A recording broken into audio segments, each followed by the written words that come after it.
arborvitae. Some people say Thuja, some say Thuja, and they're very popular. I'm not sure if you're all familiar, but we have a little handout. They became very, very popular in the last, I don't know, 5 or so years as a privacy screening tree. They're fast growers. Come on in.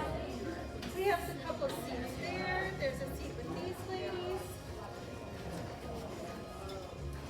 So before I get started, I wanted to just show a quick 3-minute video because a lot of people that aren't as familiar, when I talk about propagating or growing a tree, they think it's a lifetime. Like, oh my goodness, you know, I can't start that garden or I can't start a tree in my yard. It's going to take a while. That's not the case with the green giants. They're fast growers. I'm sure many of you heard, you know, first they sleep, then they creep, and then they leap. And it's so true, so true. You know, the first year they might only just put on a few inches, and the next year they get a little more. And then the third year, all of a sudden you're like, what happened? It's, you know, they're huge. But I'll put on this video. Hopefully you can see it and hear it. I'm happy to refer to it. But I found it very interesting because this young lady in particular, she started them at 14 inches. And every year she did a measurement. And now she's in her 6th year. And I just thought it was really nice to see that progress. Yeah.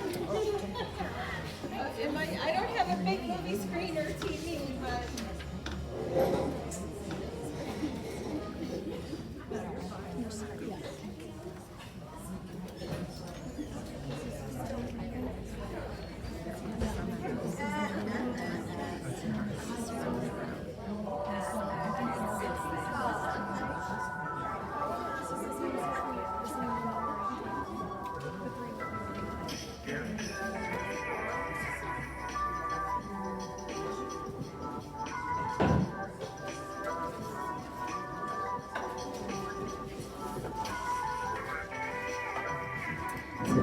I just love these. I think they're stunners.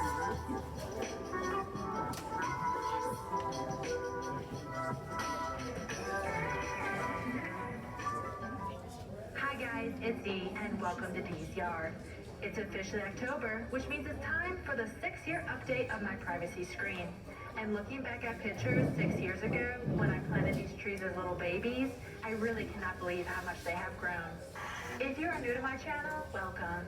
I give an update every 6 months on the growth of my 100 Thuja Green Giant arborvitaes that I planted in the fall of 2018. If you are interested in watching all of their progress, as well as how I water them with drip irrigation, I'll have all the related videos linked down below in the description box. Just to give you a quick recap, the trees were planted 6 years ago, in October of 2018, at only 14 inches tall.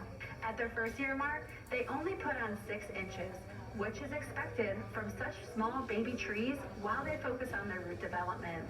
After 2 years, they started picking up the pace and measured in at 54 inches or 4.5 feet. At their 3rd year mark, they reached 80 inches or 6 feet 8 inches and officially topped me. I'm 5'10" for reference. After 4 years, the trees jumped to 111 inches or 9 feet 3 inches tall. Last October, at their 5th year mark, the trees measured in at 150 inches or 12.5 feet. I can really tell a big difference in these trees from last year. They look both taller and wider.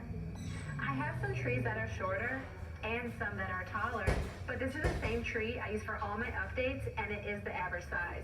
This tree is measuring in right at 175 inches tall or 14 feet 7 inches tall. That is a total of 25 inches growth since last year and a total of 13.5 feet since I planted them 6 years ago. Width-wise, this tree is sitting in at 90 inches or 7.5 feet wide. So if you go out and plant baby sticks of green giants today, this is what you can expect in 6 years.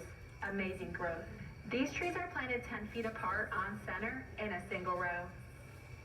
Now I'm down at the lower part of my property where these trees are also spaced 10 feet apart on center, but into staggered 2 rows. Overall, I'm so happy with the growth and performance of these trees, not to mention how beautiful they are. And I cannot wait to see how much growth they put on this next year. Be sure to subscribe so you don't miss out on any of the growth updates on my privacy screen. Thank you guys so much for following along with my journey, and I will catch you on the next one. Bye, guys.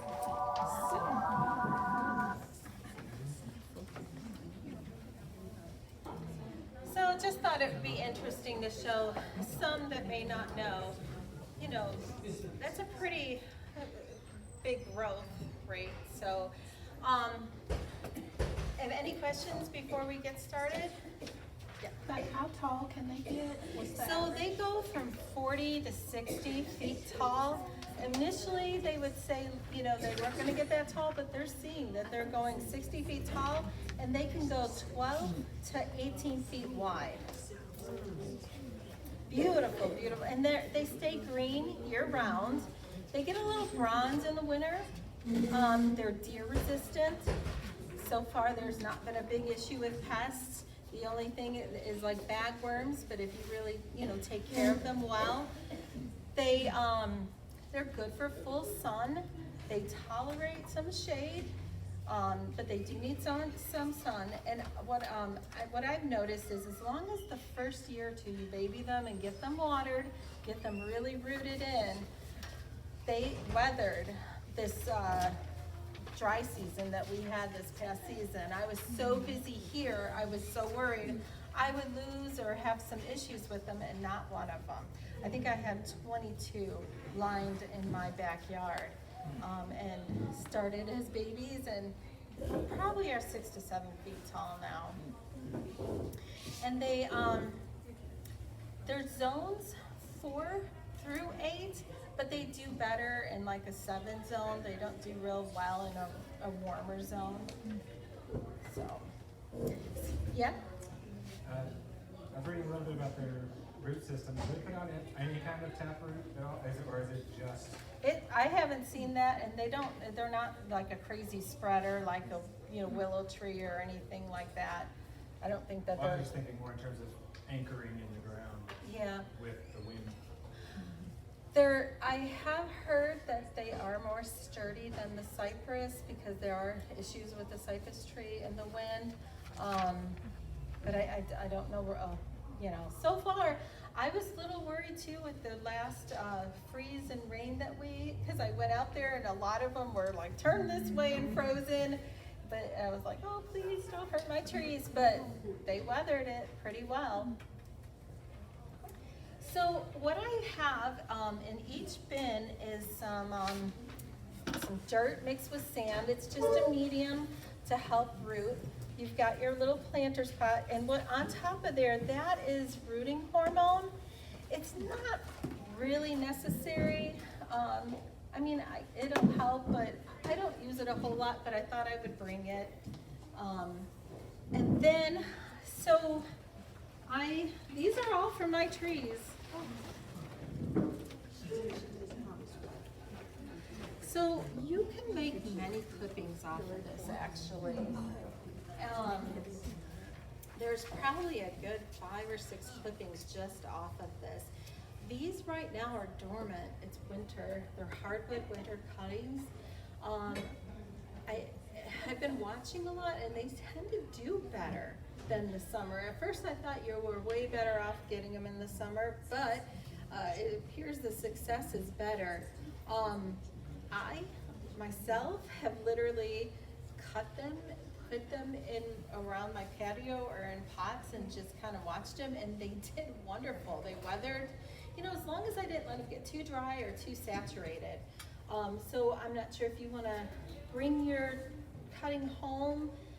I would avoid putting it in a southern window where it's going to get a ton of sun until it's got some root development, just as long as it has light. I thought about bringing water, but I figured you could just water them at home. Once you do water at home, just give it a really good thorough water. Let it run through. And the best advice I could give is that, you got your overwaters and your underwaters. Just don't saturate it. Let it dry out a little bit and then give it some more water. As long as it's not going completely dry. But if it's going to sit constant moist it's gonna struggle, it'll get root rot. You kind of wanna, you know, it's got, so the sand helps with drainage. You need a little bit of, you know, soil to hang on to it and then some drainage on it. So I don't know if you all want to start, but I'll kind of demonstrate. So what you want to do, for example, this could even be a great cutting. You could do bigger or small, but I'm going to go ahead and just kind of cut right here. And then you want to take off like the bottom leaves. You can just give them a good pull. And when you don't want to rip it too much, but this is kind of going to wound it and help where it's going to root. So just kind of give it a little pull off. And this bottom one can go. So it looks about like this. Some will be bigger, some will be smaller. And then you also want it to focus on growing the roots. So you want to kind of give it a snip off the excess. Blocked on me. Just kind of give it a little snip. I'll wipe this chair off. So there is like a perfect cutting. You can maybe leave a little more on. It depends on how much, you know, if you want to do several of these, get a bin, a dish pan, make sure you just poke some holes under there. If you need more room, cut them smaller, but just keep in mind, you really want it to focus on rooting and not, you know, worry about the heavy leafage. So I don't know if you want to begin, and